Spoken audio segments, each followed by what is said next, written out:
À 8 heures, quelqu'un est venu me proposer d'aller dans le bureau de ma sœur, à l'Indénié.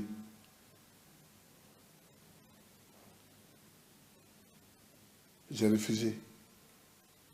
J'ai décidé d'aller directement là où les marcheurs attendaient. Je suis arrivé à 10 heures. La marche du 18 février. Nous sommes retrouvés à cette marche le matin. Et j'ai découvert un Laurent tendu. Il était méconnaissable. Il était méconnaissable parce que il avait appris que cette marche-là allait être un moment d'épreuve et que un guet-apens avait été prévu. Et il ne m'avait pas donné l'information. Il ne m'avait pas donné l'information. Il avait même essayé de me convaincre de ne pas aller à la marche. Et je ne comprenais pas. Et je me disais, mais comment ne pas être à une marche? C'est pas possible. Et donc, je suis allée. Et quand j'ai décidé d'y aller, il n'a plus rien dit. Nous étions donc au niveau du double château d'eau de la Sodessi, adossé au camp Gallieni, quand nous avons aperçu des fumées près du palais de justice. Et c'est là qu'on nous a chargés.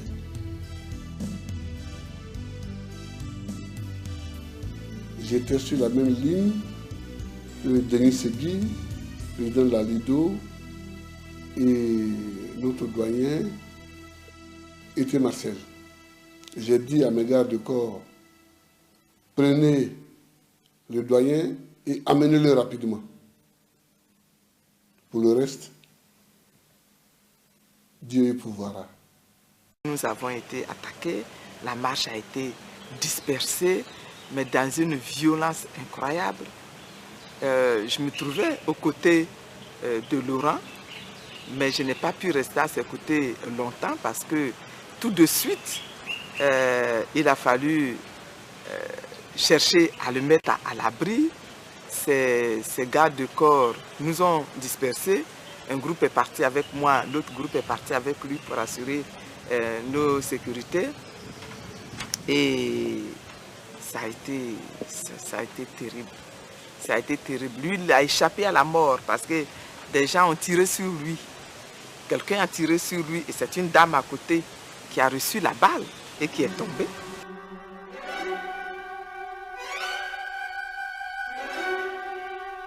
Le ministre de la Défense, assurant l'intérim du Premier ministre, avait reçu le chef du parti d'opposition qu'est le FPI pour lui dire que la demande d'autorisation de cette manifestation avait été reçue et l'avait donc conseillé de faire en sorte que cette manifestation se passe sans violence et sans casse. Le responsable de ce parti a donné les assurances nécessaires et ce matin, au départ de la marche, un rapport m'a été fait. Cette marche a commencé avec 200 ou 300 personnes environ qui étaient pour la plupart armées, me dit-on, de toutes sortes d'armes, de gourdins, de pierres, de haches, etc. Évidemment, il leur a été signalé que ceci ne pouvait pas être autorisé si la marche devait être pacifique. L'itinéraire indiqué aux manifestants n'a pas été suivi. Les manifestants se sont rendus au palais de justice où les portes ont été forcées, comme vous l'avez constaté, je crois, et des dégâts importants ont été commis, aussi bien au rez-de-chaussée, au premier étage. Des vitres ont été brisées et aux alentours du palais de justice, plusieurs dizaines de véhicules ont été saccagés. 8 véhicules ont été incendiés et les fumées d'ailleurs étaient visibles de partout à travers la ville. Et également aux alentours du palais de justice, plusieurs immeubles ont été saccagés. C'est le cas du CCIA, la Sogefia, les pyramides, etc. Alors face à une seule situation, et dans un cas de flagrant délit évident, plusieurs personnes ont été interpellées, dont le secrétaire général du FPI. La procédure judiciaire suit son cours. Je voudrais indiquer à la population, aussi bien nationale qu'étrangère, puisque également certains bâtiments d'organisations internationales telles que la BAD ont connu des dégâts, des agents de cette institution ont eu leurs voitures brûlées, que le gouvernement prend toutes les dispositions pour la protection des citoyens et des biens, et que la Côte d'Ivoire est un État de droit. Les manifestations autorisées vont se poursuivre, mais il n'est pas question d'autoriser des manifestations pouvant conduire à la violence et à la casse, et surtout à des agressions physiques. Monsieur le ministre, vous venez de faire état des violences qui ont eu cours ce matin. Il y a que de plus en plus ces actes de violence multiplient dans le pays, notamment dans une ville comme Abidjan. Et les populations sont de plus en plus paniquées, aussi bien les populations actives que les populations scolaires. Les gens ont l'impression, à tort ou à raison, que le gouvernement n'est pas aussi fort qu'on l'aurait souhaité vis-à-vis de ces actes de vandalisme que l'on constate. Quelles assurances nous donnons aujourd'hui aux populations suite à ces déclarations que nous venons de faire, qu'elles pourront vaquer tranquillement en sécurité en leurs occupations? J'ai indiqué tout à l'heure que la Côte d'Ivoire est un État de droit. Une manifestation autorisée par le gouvernement doit se dérouler normalement. Et c'est ce que nous avons cru jusqu'à aujourd'hui. La semaine dernière, il y a eu plusieurs manifestations. Pour la plupart, il n'y a pas eu de violence. Et par conséquent, nous avons autorisé ces manifestations. Mais quand il y a violence, quand il y a agression, quand il y a destruction de biens privés et publics, le gouvernement prendra toutes ses responsabilités. Tous les leaders des partis d'opposition qui ont participé aux manifestations d'aujourd'hui et qui ont été pris en flagrant délit de destruction ont été interpellés. Et la procédure judiciaire suivra son cours. Les forces de l'ordre ont reçu toutes les instructions nécessaires pour faire leur travail avec tout le sang-froid nécessaire. Le droit sera respecté. Vous voulez dire que M. Gbagbo a été pris en flagrant délit de casse? Mais certainement, vous l'avez vu et plusieurs personnes l'ont vu, je crois, ce matin. Quels sont les autres leaders de l'opposition qui ont été arrêtés ce matin? Écoutez, il y a toute une série de personnes qui ont été arrêtées. Toute personne qui inciterait à la violence, qui voudrait perpétrer des actes de violence et de destruction sera arrêtée, en tout cas sera interpellée. Et les procédures judiciaires seront mises en œuvre. Les diplomates occidentaux, ils ont quelques militaires, 5 militaires qui ont brûlé la voiture de M. Gbagbo. Qu'est-ce que vous pensez de ça? 5 militaires ont brûlé la voiture de M. Gbagbo. Vous y étiez présents, vous les avez vus? Je préfère avoir des preuves d'abord.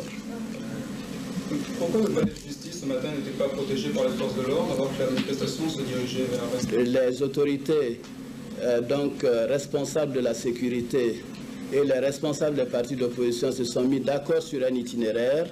La marche a commencé à l'endroit prévu, mais a suivi un itinéraire différent pour aboutir au palais de justice. C'est pour cela que le palais de justice n'était pas protégé autant. Mais ceci doit cesser. Les lois de la République seront appliquées avec toute la fermeté nécessaire. Si le FPI organise une manifestation demain ou après-demain, quelle sera votre réponse, votre attitude? Mais écoutez, ils auront la réponse du gouvernement.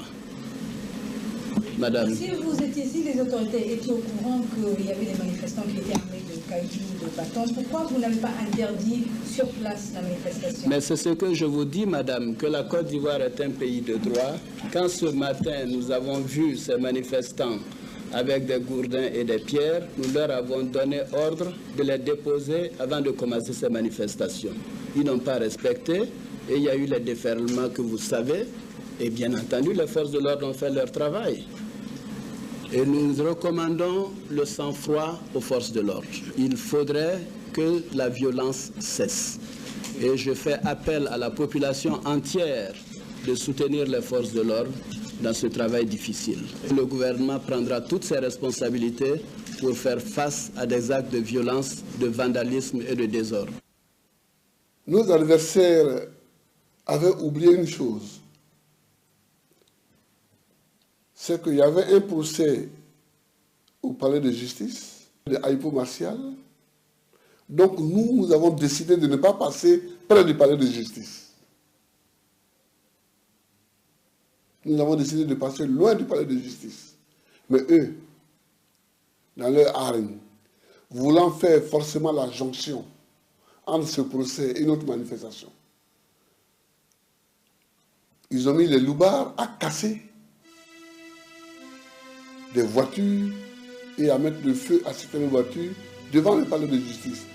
Mais quand vous examinez bien les voitures qui ont été cassées devant le palais de justice, sont les voitures qui appartiennent à les avocats proches de l'opposition. Elles ont été soigneusement triées.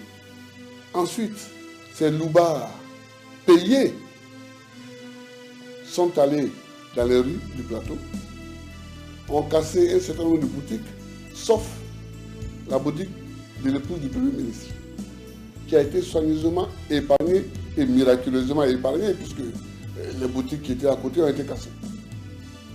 Tuez-le! Tuez-le! La seule pensée que j'ai eue, j'ai dit, ah, c'est donc comme ça que sont morts Lumumba et Ben Barka. On m'a mis dans la Jeep et on m'a amené au commandement supérieur de la gendarmerie. Le chef des lieux, le général Tani, est sorti, il m'a regardé, il a dit, amenez-le à Agban. J'ai été battu, jusqu'à ce que je m'évanouisse sous les coups. Je suis arrivé à Agban où j'ai trouvé ma femme agonisante quasiment. Kadio Morokro agonisant. Françoise Kadio Morokro, idem. Quelque temps après, on a pris ces 3 personnes et on les a amenées à l'hôpital. J'ai revu après mon épouse à la Maca, quelques jours plus tard. Mais ce jour était pour moi un jour de tristesse en passant à la Côte d'Ivoire. Mais un jour de gloire aussi pour les combattants de la liberté et de la démocratie. Parce que j'étais convaincu que c'était le prix à payer pour qu'on ait la démocratie et pour qu'on ait le pouvoir.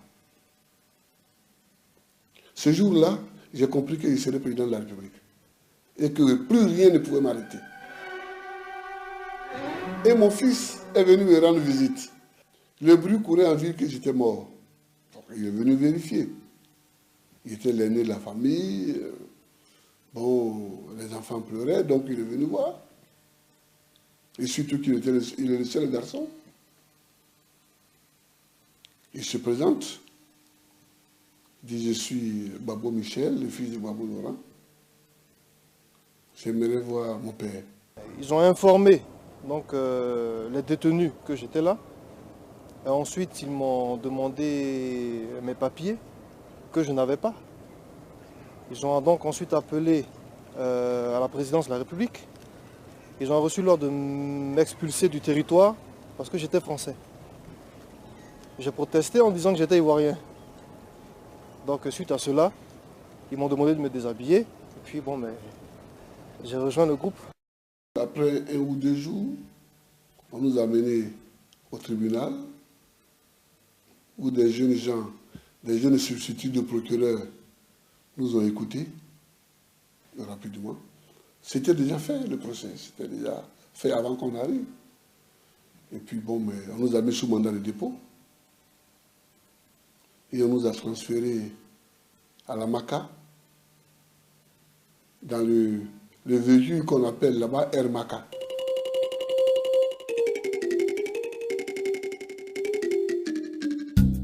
Le FPI, Front Populaire Ivoirien, est enfin reconnu. Le multipartisme est accepté en Côte d'Ivoire. La lutte est grande ouverte entre le parti au pouvoir et l'opposition. Laurent Gbagbo est convaincu que le pouvoir politique ne peut être un cadeau. Il faut se battre pour le gagner. Les marches et les manifestations qui sont les armes de l'opposition sont violemment réprimées et conduisent les principaux leaders à la MACA, la maison d'arrêt d'Abidjan. C'est sans doute le prix à payer pour accéder au pouvoir.